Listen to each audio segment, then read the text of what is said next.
Hi viewers, ഇന്ന് നമ്മൾ ഉണ്ടാക്കാൻ പോകുന്നത് എളുപ്പത്തിലുണ്ടാക്കുന്ന ഒരു ഗാർലിക് ടിപ്പാണ്, അല്ലെങ്കിൽ ഗാർലിക് സോസ്. നേരത്തെ ഞാനൊരു ഗാർലിക് സോസ് റെസിപ്പി ഷെയർ ചെയ്തിരുന്നു.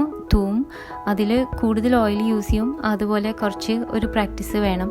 ഈ മെത്തേഡ് വളരെ സിമ്പിളാണ്. ഇൻസ്റ്റൻറ്റ് ഗാർലിക് സോസ് ഉണ്ടാക്കാൻ പറ്റിയ ഒരു മെത്തേഡാണ്. ഇതിൽ പൊട്ടാറ്റോ യൂസ് ചെയ്യുന്നുണ്ട്, ഇതിലും എഗ്ഗ് യൂസ് ചെയ്യുന്നുണ്ട്.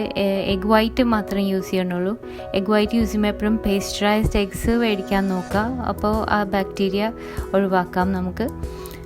പിന്നെ എഗ് വൈറ്റ് യൂസ് ചെയ്ത് ഉണ്ടാക്കുന്ന ഏത് സോസും നമുക്കൊരു 3 ദിവസം വരെ ഫ്രിഡ്ജിൽ വെക്കാം. ടൈറ്റായിട്ട് മൂടി വെച്ചാൽ കുഴപ്പമൊന്നും ഉണ്ടാവില്ല. അപ്പോൾ ഇതുണ്ടാക്കുന്ന വളരെ സിമ്പിളാണ്. നമ്മുടെ മിക്സിയുടെ ചെറിയ ജാറിൽ പെട്ടെന്ന് ഉണ്ടാക്കാൻ പറ്റിയതാണ്. ഞാൻ മെത്തേഡ് പറയാം ആദ്യം. ഒരു ഡ്രൈ മിക്സി ജാറിലേക്ക് നമുക്ക് ഒരു മുട്ടയുടെ വെള്ളം ഇടാം.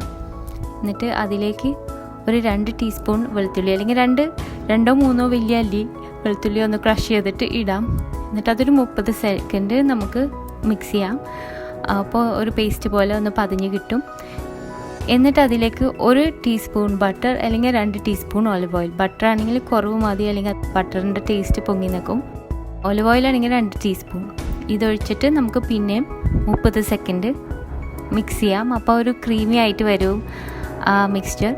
ഇനി ഇതിലേക്ക് പുഴുങ്ങിയ ഒരു വലിയ പൊട്ടാറ്റോ പീൽ ചെയ്ത്, ഞാൻ ബോയിൽ ചെയ്യുമ്പോൾ തൊലിയോടുകൂടി ബോയിൽ ചെയ്തിട്ട് പീലാണ് ചെയ്യാറ്. എന്നിട്ട് സ്ലൈസ് ചെയ്ത് കഷ്ണങ്ങളാക്കിയിട്ട് ഈ മിക്സിയിലേക്ക് ഇടാം.